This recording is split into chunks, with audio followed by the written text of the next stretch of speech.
Allez, continuons notre parcours. Sur ce beau forum sport santé environnement, les gars, je pense qu'on va prendre un envol. On est dans un avion, on décolle. Tout à fait, là, donc là on est sur le terrain de Saint-Sébastien. On va essayer de décoller et de faire un tour de piste. Donc là c'est un simulateur qui se comporte comme un avion en réalité. Voilà, c'est exactement le principe, c'est de pouvoir simuler les actions de vol de manière à pouvoir les reproduire ensuite dans le pré-avion, de manière à gagner le temps de pédagogie et le temps de formation. Donc là on est sur la phase décollage. Voilà, on est en accélération, la vitesse est bonne, et maintenant on va décoller. Donc les manomètres qui sont présents sur le simulateur, ce sont les manomètres que l'on retrouve dans l'avion. Oui, tout à fait, ça reproduit exactement le même tableau de bord qu'un... Les fréquences, la radio, tout est pareil. Aujourd'hui, je vois qu'il y a une tablette informatique en jeu dans l'aviation. Oui, vous avez vu ce type d'avion? Tout à fait, de plus en plus, les avions ont de l'électronique, ont des GPS, et donc il faut aussi, dans le cadre de l'apprentissage, que les jeunes élèves pilotes sachent manipuler ce genre d'appareil. La tablette, c'est quoi? C'est pour la cartographie? Oui, ça aide à la navigation. À la navigation, c'est tout simplement un GPS, un peu du même style que vous avez dans la voiture, qui permet de vous diriger et d'avoir des informations directement liées au terrain sur lequel on se dirige. Donc là, on a décollé. Je ne vous ai pas trop tiré sur la manette, c'est un pilote automatique? Non, non, c'est que l'avion est bien équilibré, donc en fait, l'avion est par définition déjà équilibré lui-même, et le pilote en fait ne fait que venir créer des déséquilibres, et donc si on n'y touche pas, quasiment il vole tout seul. La différence entre un avion aile haute et aile basse, c'est quoi? C'est la visibilité? Ça va être principalement être que de la visibilité, oui, c'est un choix du constructeur qui ne change rien sur la technique du pilotage, c'est exactement la même chose. C'est exactement la même chose, le comportement de l'avion est le même. Là, qu'est-ce que on rentre au train de volant? Voilà, on va stabiliser, on va faire un tour de piste. Lorsque on commence, on passe un brevet, comment ça se passe? Il y a l'initiation, il y a un brevet à passer pour pouvoir piloter un avion, c'est comme le permis de conduire? Voilà, c'est exactement comme le permis de conduire, il y a une partie théorique, comme le code de la route, et il y a la partie pratique, avec différents niveaux de licence, en fonction de l'objectif de ce que l'élève veut faire. La licence donne droit à des types d'avions, à des distances, à quoi? Vous avez le droit à toute la France, à partir du moment où vous avez la licence, vous avez le droit à parcourir toute la France, voire l'Europe, juste en passant une petite qualification de plus en langue anglaise. D'accord.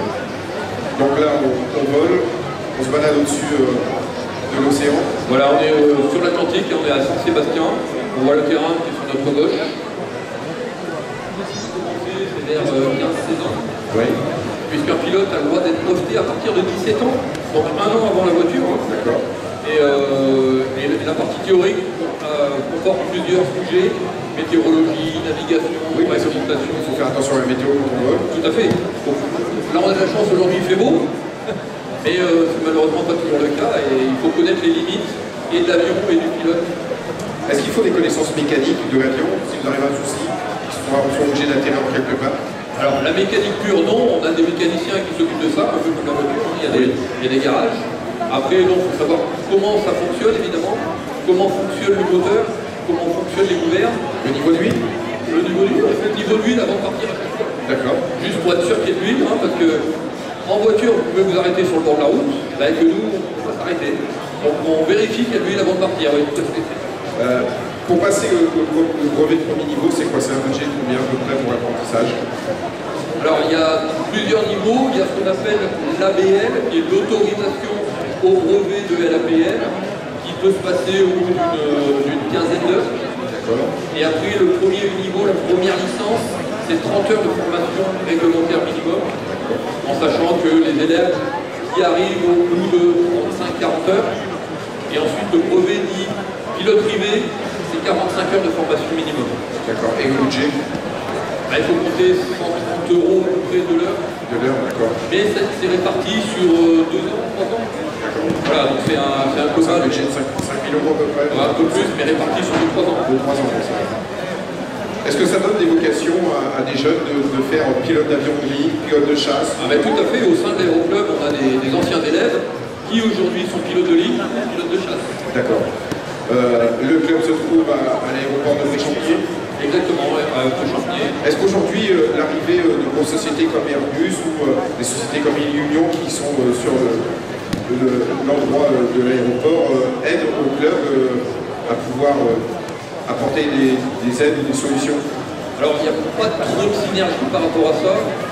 C'est surtout que ça permet de pérenniser la plateforme, de donner de l'activité. C'est-à-dire qu'on consolide l'utilisation de l'aéroport, l'entretien, ça crée l'entretien. Ça crée l'entretien, surtout ça crée des emplois. Des emplois. Il y a beaucoup d'emplois qui sont créés sur la plateforme, que ce soit au niveau de l'entretien de la plateforme, de la maintenance de tous les différents appareillages, de la mécanique, des instructeurs, qui sont des écoles professionnelles, que ce soit Airbus et tout ça. Et donc, il y a des emplois qui sont créés. Les avions, il y a de la maintenance à faire dessus, avec un nombre d'heures d'utilisation, ou un nombre d'heures, on fait de maintenance sur l'avion complet. Tout à fait, ça c'est réglementé, hein, il y a des visites, on change l'huile toutes les 50 heures de vol, et après il y a des visites dites périodiques, 50 heures, 100 heures, 200 heures, avec plus ou moins de détails et d'approfondissement sur la visites. Il y a un contrôle technique, on va avoir une longue, si ça peut prendre des périodes. Alors au bout d'un certain nombre d'heures, oui, il y a ce qu'on appelle plutôt des grandes visites, où là on va plus démonter l'avion, de manière à aller vérifier que toutes les pièces sont en bonne condition. La durée de vie d'un avion, c'est quoi? 20 ans, 25 ans, 30 ans? On a des avions à l'aéroclub qui ont 25 ans. Oui, tout à fait. On s'amuse, on vient pour s'amuser, on vient pour apprendre, c'est-à-dire que vous avez des jeunes qui viennent 1 an, 2 ans qui passent le brevet, que vous ne voyez plus, ou vous avez quand même des gens, des personnes qui arrivent et qui font ça. Alors, en général, les jeunes qui viennent, on ne revoit plus, c'est souvent à cause des études, vous allez dire, oui. Ils vont faire leurs études dans des grands villes, donc ils partent dans des facultés, et on retrouve exactement les deux jeunes qui viennent dans le but de se professionnaliser. Lorsqu'on a le brevet, après, est-ce qu'il faut faire un minimum, un nombre d'heures pour entretenir ce brevet? Oui, la licence, c'est réglementaire, hein, c'est de manière à assurer un certain niveau de sécurité. Tout dans l'aviation est fait dans le sens de la sécurité, et donc vous avez un minimum qui est de 12 heures de vol dans la dernière année avant de renouveler sa licence, qui est tous les 2 ans. Une visite médicale aussi, sûrement. Il y a une visite médicale, avec un intervalle plus ou moins espacé en fonction de l'âge, et plus on prend de l'âge, plus l'espace de raison. J'ai mon brevet, j'ai passé mon brevet, je suis pilote privé, je vais aller me balader un dimanche, je peux prendre un avion du club, ça coûte combien?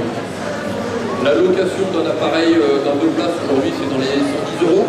On est très tributaire aujourd'hui aussi du prix de licence. Oui, ça coûte très cher. Qui dernièrement a beaucoup augmenté. Est-ce que ils ont été exclus de cette prime. D'accord. Est-ce qu'aujourd'hui, l'aviation, on a de plus en plus de monde qui s'intéresse à l'aviation, l'envol, la liberté? Oui, malgré tout, ça attire toujours beaucoup de monde.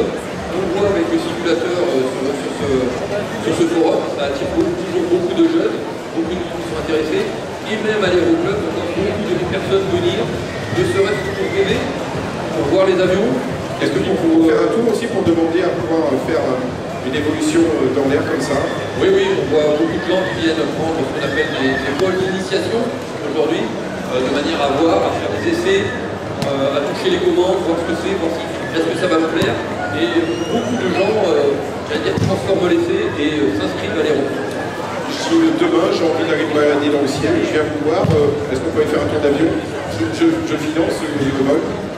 Cet après-midi? Cet après-midi? Dès cet après-midi.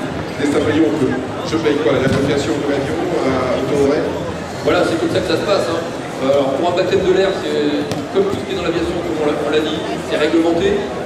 On va être limité à un vol d'une demi-heure. Voilà, c'est la réglementation. C'est déjà pas mal. C'est pas mal, ça nous permet de faire un très grand tour d'Angoulême déjà, et de voir la campagne. Après, pour faire une balade plus loin, on va rentrer dans un autre cadre.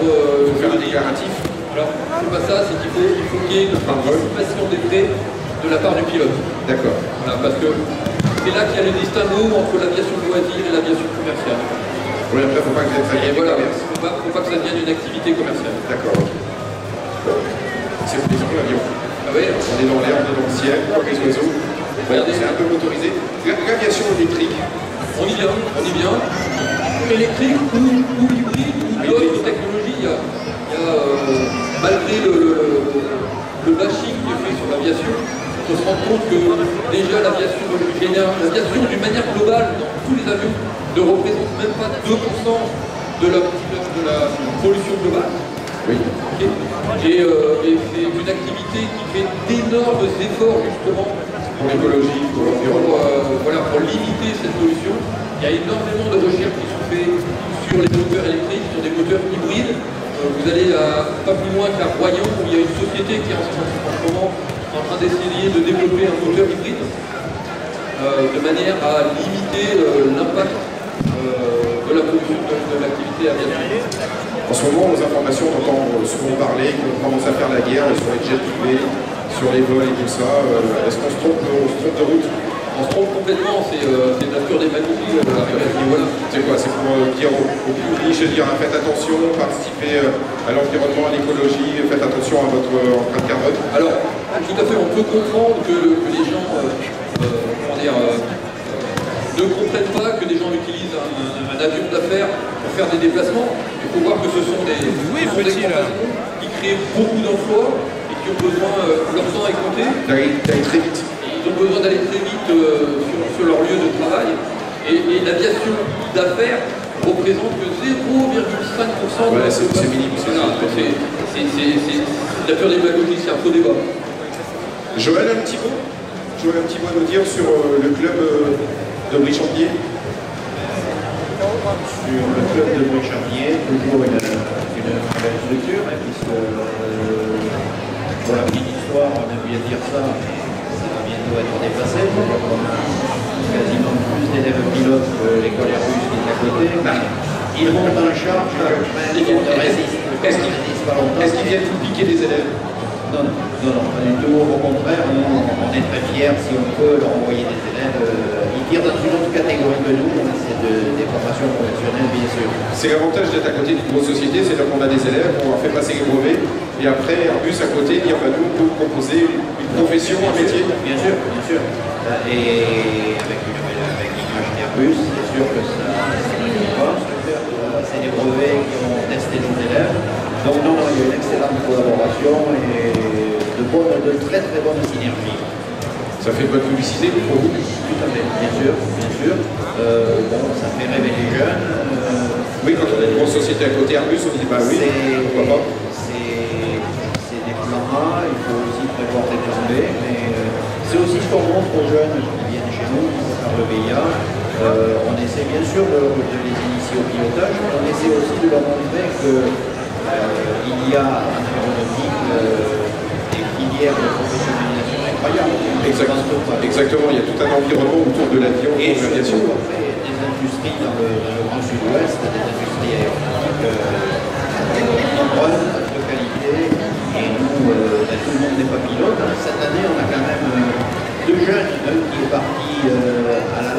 l'aviation ici, ils sont contrat de main, l'aviation légère de l'armée de terre. Il y a 30 athlètes chaque année sur l'ensemble du territoire national. Et on a un autre qui a passé le BPM, qui a fait toute sa formation chez nous et qui est maintenant élève pour devenir pilote de chasse et de drone. Et il est sur ce long programme. C'est ce que j'ai voulu en venir, c'est les drones aujourd'hui, pilote de drone, c'est quoi? C'est considéré comme un pilote d'avion? Tout à fait, oui, bien sûr. Et ils seront sur les opérations extérieures avec possibilité, si j'ai bien compris, mais je ne suis pas spécialiste, mais des possibilités de faire naviguer les drones sur des terrains, en étant loin du théâtre d'opération.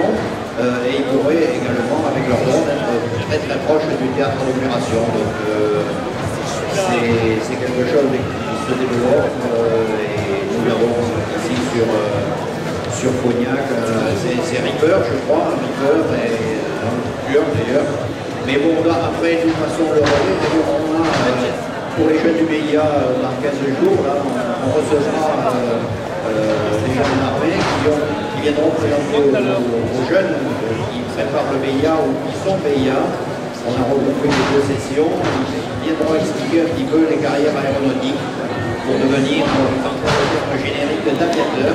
Et il y a beaucoup de choses possibles, bien sûr. C'est ce que je pensais, c'est qu'un club comme vous avez à l'Aéroclub, c'est quand même un nid une école de formation pour après devenir soit professionnel dans l'armée, soit professionnel dans le grand public, mais donner des vocations à des jeunes.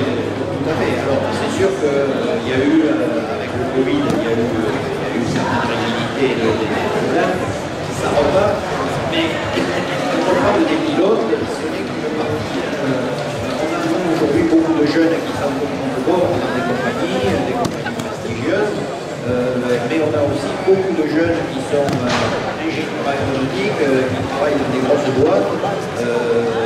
On a des jeunes qui se destinent à de la mécanique auto, nous sommes mécaniciens aéronautiques. Le meilleur d'ailleurs, oui, on a ça. L'aéroclub est ouvert le samedi au dimanche? Alors l'aéroclub est ouvert tous les jours. Le secrétariat, on a un secrétariat permanent, essentiellement les après-midi sauf le lundi. Et on reçoit beaucoup qui veulent des informations sur le pilotage. Une cellule d'accueil de ces gens-là, on leur expliquer, on leur fait visiter les installations, on leur fait un petit ampli-cabine au sol. Il n'y a rien de plus qui me désespère quand je vois autour du club des jeunes qui sont là partout au grillage pour voir décoller nos avions des avions, des parents à côté qui ne pensent pas qu'ils veulent rentrer, que le club est une association, et on les fait rentrer, on les amène aux avions, les jeunes montent dans les avions, on leur fait un petit ampli-cabine pour leur expliquer tout ça. Voilà, on est une association et on est des passionnés, on n'est pas une société commerciale. L'avion fait rêver. L'avion fait rêver, bien évidemment. C'est quoi, prendre son envol, être libre comme l'oiseau? Liberté, chacun prend dans le pilotage le plaisir où il le trouve. Au personnel, par exemple, moi j'ai été pilote de voiture, j'ai fait des courses de côte, j'aimais le pilotage en tant que tel. J'aimais piloter le tableau de pointe, les dérapages contrôlés. En avion, je pilote en tant que de besoin. Ce qui me plaît, c'est d'être en l'air. Quand je vais à Arcachon voir la dune du Pilat, c'est pour survoler la dune du Pilat, prendre des photos. En tant que paysage. Voilà, et avoir cette plénitude quand on est là-haut, voir tout ça. Toujours merveilleux du ciel. Toujours merveilleux du ciel, évidemment. Merci pour toutes ces informations, messieurs. Bon forum et à très bientôt peut-être à Brive et au Chantier. On vous reçoit comme vous voulez. Merci, bon, on va faire un petit tour. Merci.